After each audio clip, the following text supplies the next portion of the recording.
Magandang gabi, kaibigan. Hayaan niyo akong kwentuhan kayo patungo sa mahimbing na pagtulog. Ang pambihirang sombrero. Mula sa kwento ni Jose Miguel Tejido. Noong unang panahon, sa isang maliit na baryo, nakatira si Mia, isang batang mahilig mangolekta ng kakaibang mga gamit.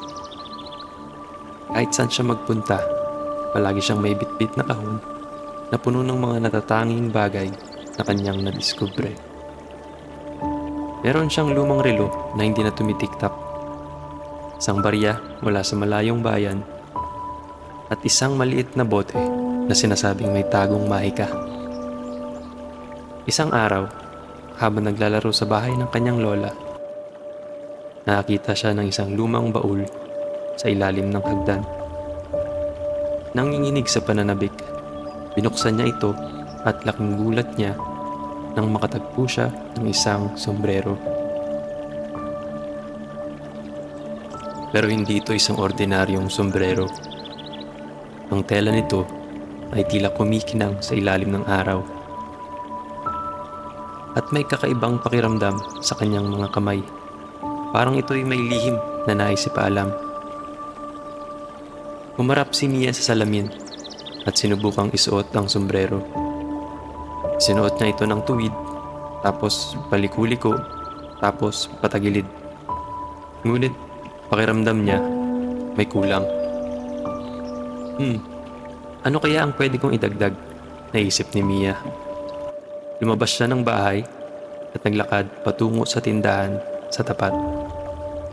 Magandang umaga, Manang Sol, bati niya. Maganda po ba ang aking sombrero? Ngumiti ang matandang tindera. Oo, Mia, pero mas maganda kung lalagyan pa natin ng kuneho. Sagot nito, sabay abot ng isang maliit na laruang kuneho.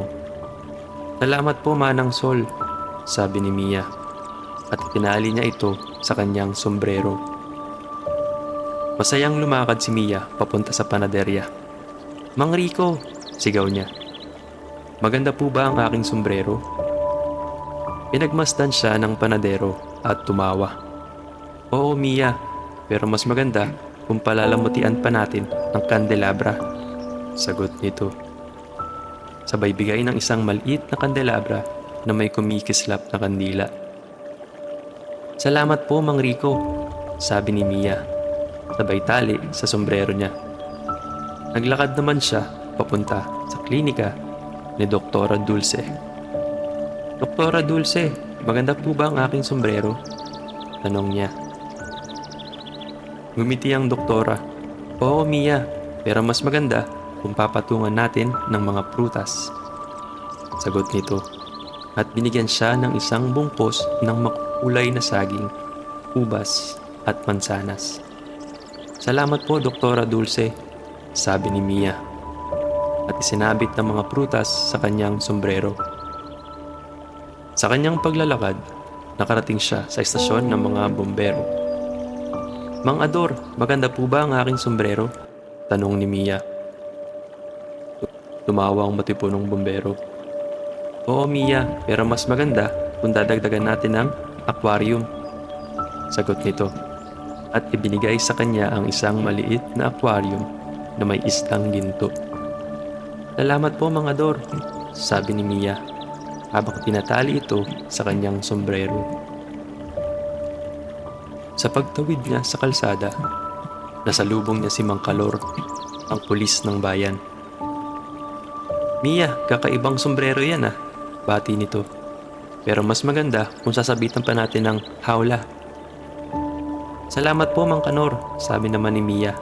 Nang tanggapin niya ang maliit na hawla na may munting ibon. Sa dulo ng kanyang paglalakad, nakarating siya sa hardin ng plaza kung saan nag-aalaga ng mga halaman si Mang Lito. Mang Lito, maganda na po ba ang aking sombrero? Tanong ni Mia. Oo, pero mas maganda kung kakabitan pa natin ng mga bulaklak, sagot ng hardinero.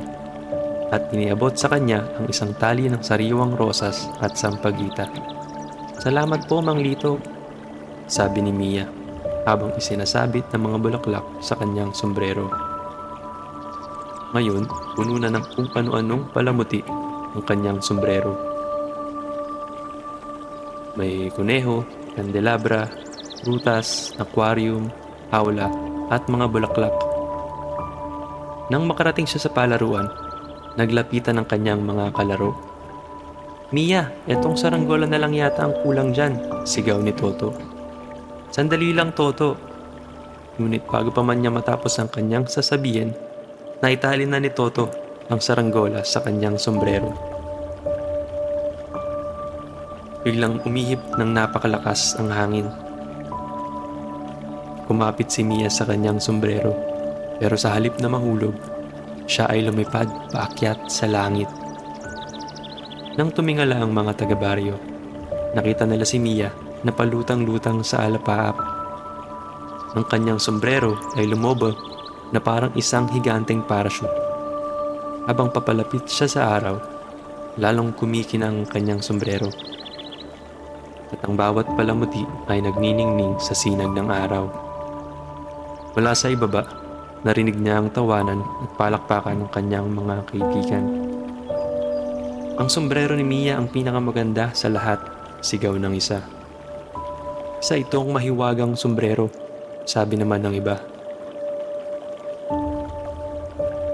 Ngunit habang lumulutang siya, naisip ni Mia ang isang bagay. Paano siya makakababa? Sa kanyang isip, inisa-isa niya ang kanyang natutunan sa paglalakbay niya ngayong araw.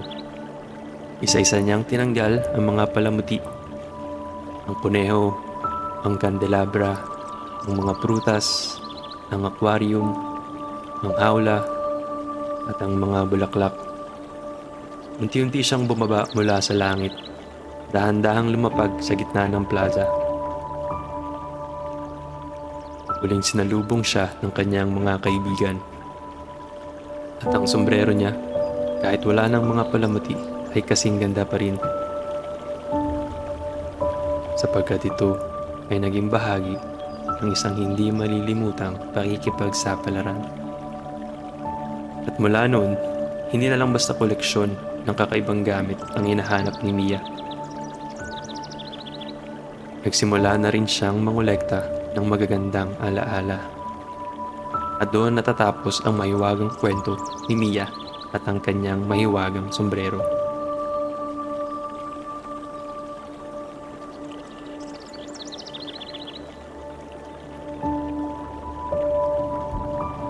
Si Lino at ang kanyang pastulan. Mula sa kwento ng The Boy Who Cried Wolf.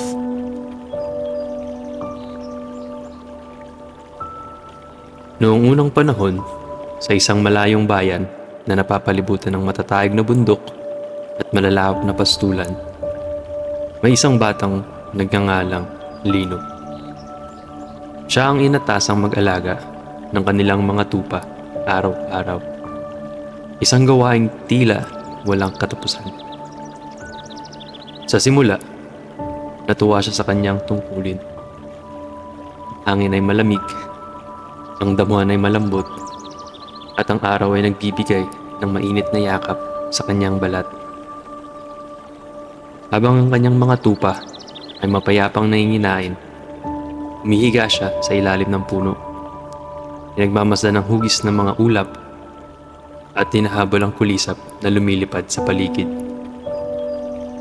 Ngunit habang lumilipas ang mga araw, nagsimulang sumiksik sa kanyang dibdib ang matinding pagkainip. Wala siyang ibang kasama kundi ang mga tupa.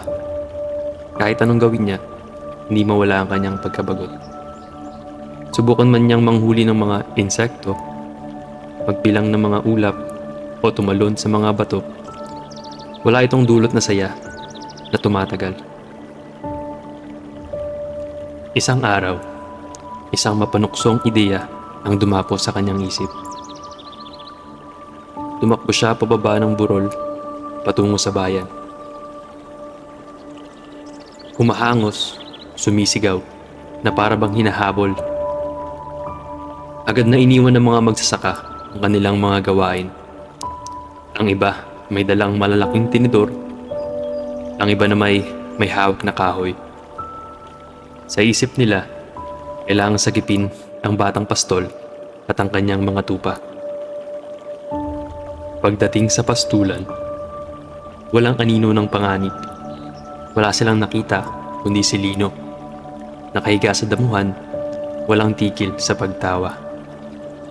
Napailing ang mga tao. Ang ilan ay sumimangot. Ang iba naman ay tahimik na bumalik sa kanilang ginagawa. Lumipas ang ilang araw. Bumalik na naman ang pagkainip ni Lino. Naalala niya kung paano nagmadali ang mga tao. Kung paano siya naging sentro ng kanilang atensyon. Huli, tumakbo siya pababa ng burol. Nagpapanggap na may panganib. Isa-isa na namang iniwan ng mga magsasaka ang kanilang ginagawa. Ngunit nang makitang wala na namang lobo, wala silang sinabing anuman. Hindi na sila nagreklamo, hindi na sila sumimangot. Tahimik silang umalis at hindi na lumingon pa. Lumipas ang mga araw at dumating ang dapit hapon kung kailan ang tunay na panganib ay sumapit. Habang si Lino ay nakahiga sa damuhan, may narinig siyang isang mababang alulong.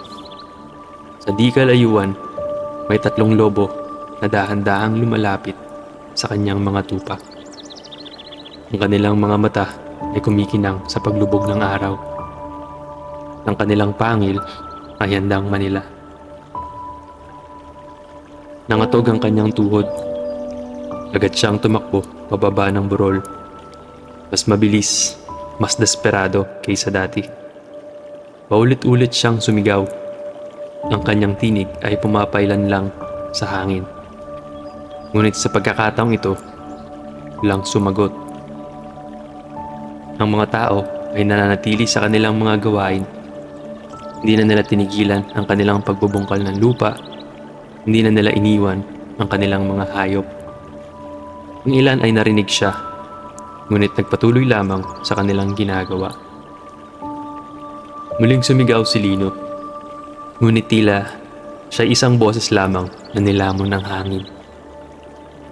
Bumalik siya sa pastulan, maasang may natira pang oras upang sagipin ang kanyang mga alaga. Ngunit huli na ang lahat. Ang ilan sa kanyang mga tupa ay nagkalat sa damuhan, nanginginig sa takot, habang ang iba ay tuluyan ang tinangay ng mga gutom na lobo.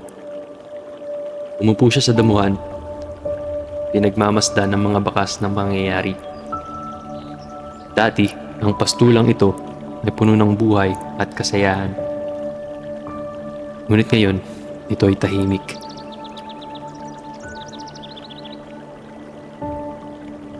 Ang kanyang laro na minsan ay nagdala sa kanya ng aliw, ngayon ay nagdala sa kanya ng matinding panghihinayang. Ang kanyang kasinungalingan ay nagbura ng kanyang boses. Kahit kailan, hindi na ito muling pinakinggan.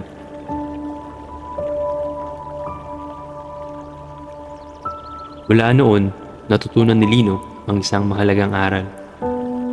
Ang tiwala ay isang bagay na mahirap buuin, ngunit napakadaling sirain. At pag ito'y nawala, hindi na ito basta-basta maibabalik. At kailanman, hindi na siya muling nagsinungaling.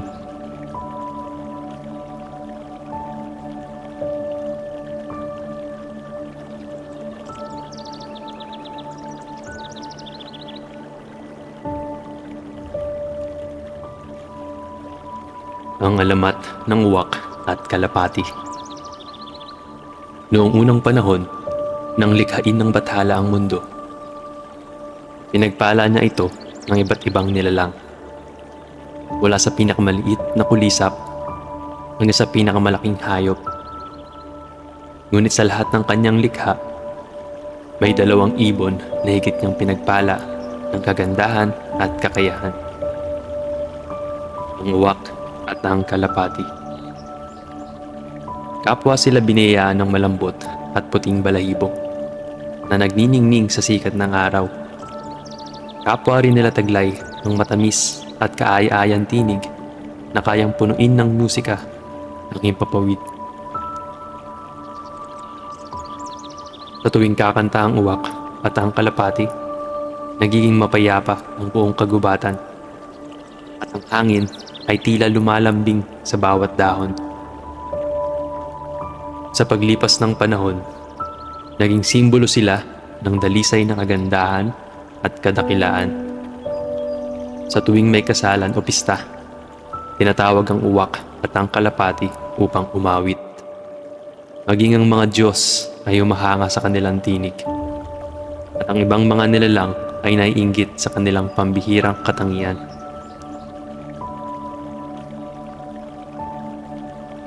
Subalit, hindi nagtagal, isang malaking pangyayari ang tuluyang nagbago sa kanilang kapalaran.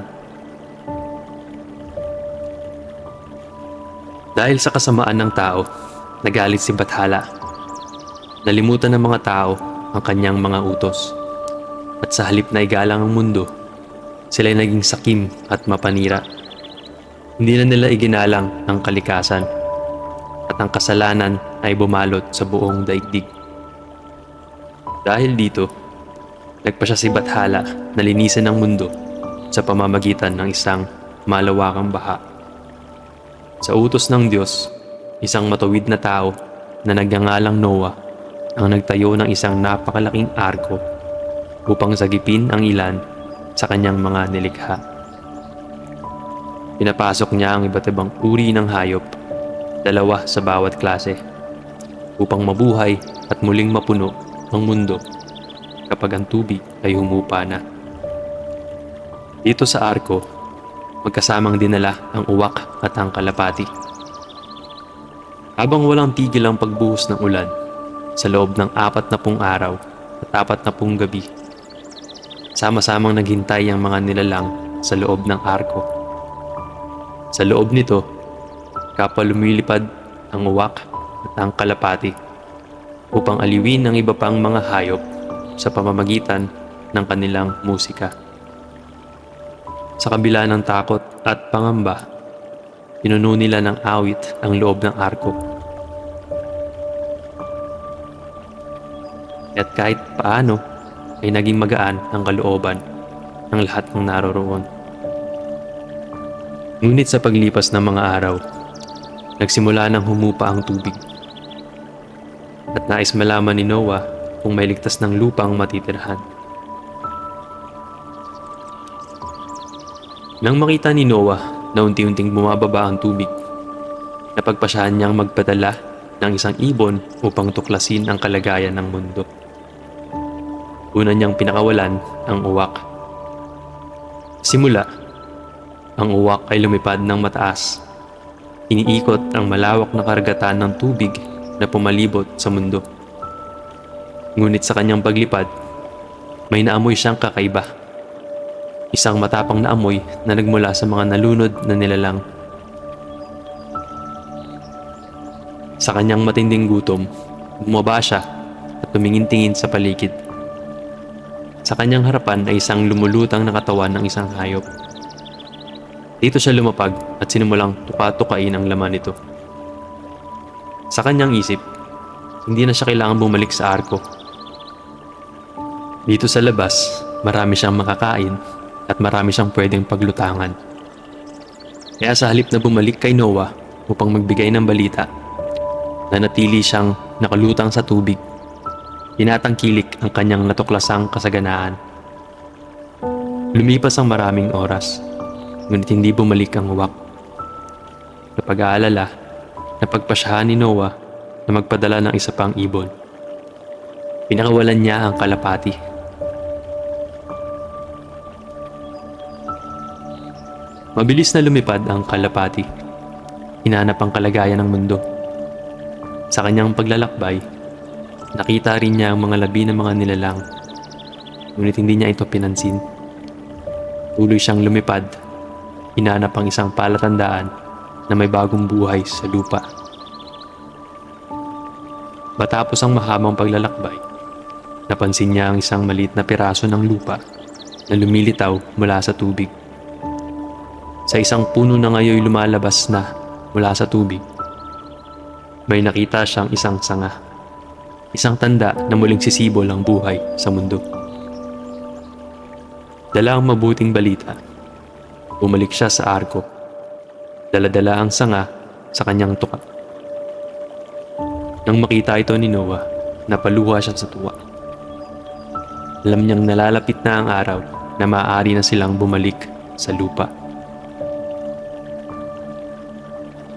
Sa pagkakita ni Noah na hindi bumalik ang uwak, napagtanto niyang ito ay nalihis ng landas. Nalaman niyang sa halip na gampanan ang kanyang tungkulin, pinili ng uwak ang magpakasasa sa laman ng mga hayop na nabiktima ng baha. Dahil dito, nagalit si Noah at binigkas ang isang sumpa na magpapabago sa kapalaran ng uwak. Mula sa kanyang dating maputing balahibo, siya ay naging maitim bilang tanda ng kanyang kasakiman. At ang kanyang tinig na dating malanghel sa ganda ay naging paos at malakas. Kaya't mula noon, ang tanging tunog na lumalabas sa kanyang bibig ay isang paulit-ulit na uwak. Samantalang ang kalapate, bilang gantimpala sa kanyang katapatan, ay pinanatili ang kanyang puting balahibo at patamis na tihing.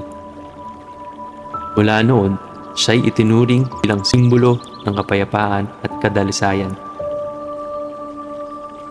Mula noon, sa tuwing may tagpo ng kapayapaan, palaging makikita ang kalapati, dala-dala ang isang sanga. At ang uwak, sa halip na purihin, ay kinatatakutan at madalas na itinuturing bilang malas.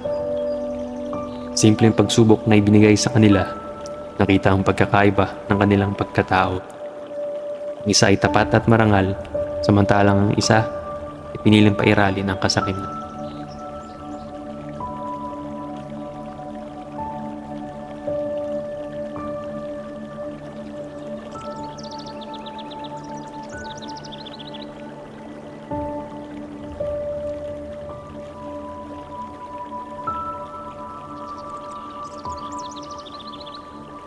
Ang alamat ng ilog at ang dalawang buhaya. Noong unang panahon, sa isang payapang nayon na napapalibutan ng matatayog na punong kahoy at malalagong halaman, may isang mag-asawang matagal nang nananalangin na magkaroon ng anak. Sina Teban at Osang ay kilala sa kanilang kabaitan at kasipagan. Ngunit sa kabila ng kanilang pagmamahalan, hindi sila binayayaan ng kahit isang supling sa loob ng 15 taon na kanilang pagsasama. Lahat ng paraan ay sinubukan na nila. Ang pag-inom ng mga halamang gamot, paghingi ng tulong sa matatanda ng nayon, at patuloy na pagdarasal sa bawat simbahan na kanilang mapuntahan. Sa bawat taon na lumilipas na wala pa ring dumarating na sanggol sa kanilang buhay, lalong lumalaki ang lungkot na bumabalot sa kanilang mga puso. Upang mapunan ng kawalan, ibinuhos nila ang kanilang pagmamahal sa pag-aalaga ng maraming hayop. Meron silang aso, pusa, manok, pabo, baboy, at kung ano-ano pang mga alagang hayop na nagsilbing kanilang pamilya. Ngunit sa lahat ng kanilang alaga, ang pusang puti ang pinakapaborito ni Osang. Ang pusang ito ay hindi isang ordinaryong pusa.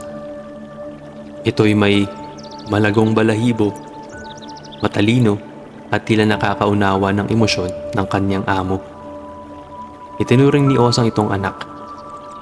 Pinapakain ng masasarap na pagkain, pinapaliguan at itinatabi sa kanyang higaan tuwing gabi. Tuwing hinahaplos ni Osang ang pusa, tila napapawi ang kanyang pangungulila sa isang tunay na anak. Sa kabila ng kanilang kasiyahan sa pag-aalaga ng mga hayop, hindi pa rin nawawala ang kanilang matinding pangarap na magkaroon ng anak. Patuloy silang namamanata sa iba't ibang simbahan sa sakripisyo upang ipagkaloob sa kanila ng Diyos ang kanilang hinihiling. Minsan, sa kanilang paglalakbay patungo sa isang malayong bayan, napadpad sila sa isang lumang simbahan sa gilid ng bundok. Ang simbahan ay may antigong altar at isang napakalaking imahe ng mahal na Birheng Maria. Sa harap nito, lumuhod si Osang at buong pusong nanalangin. Sa kanyang panalangin, nangako siya, "Panginoon, kung ako po ay bibiyayaan ninyo ng isang anak, nangangako po ako na hindi ko siya hayaang lumakad sa lupa. Siya ay aming iingatan at hinding-hindi patatapakin sa lupang ito bilang tanda ng aming pagtanaw ng utang na loob sa inyong pagpapala." Si Teban ay tahimik na nagmasid at lumuhod rin sa tabi ng kanyang asawa. Hindi niya lubos maisip kung paano nila mapapanatili ang ganitong pangako. Ngunit dahil sa kanilang pananampalataya, itinaya nila ang kanilang sarili sa kanilang pangako. Sa hindi may paliwanag na dahilan, nang sila'y makauwi sa kanilang bahay, unti-unting nagbago ang kanilang buhay. Hindi nagtagal, nagdadalang tao si Osang. At matapos ang 9 na buwan, isinilang niya ng isang malusog at napakagandang sanggol na babae. Pinangalanan nilang Rosario ang kanilang anak bilang pagpupugay sa mahal na Birhen na kanilang dinasalan. Sa kanilang paningin, si Rosario ay isang milagro. Isang biyayang hindi nila inakalang darating pa sa kanilang buhay. Upang panatilihin ang kanilang pangako, itinaguyod ng mag-asawa na hindi lumapat ang mga paa ni Rosario sa lupa. Lumipas ang mga taon at lumaki si Rosario sa pangangalaga ni Teban at Osang.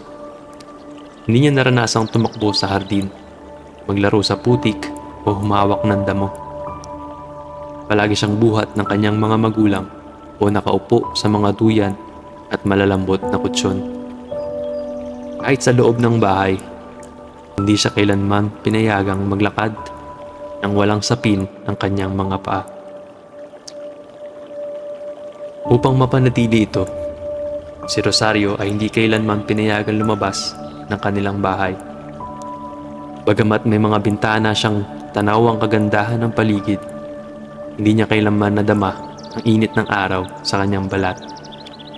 Hindi siya nakalanghap ng sariwang hangin sa kanyang sariling paa.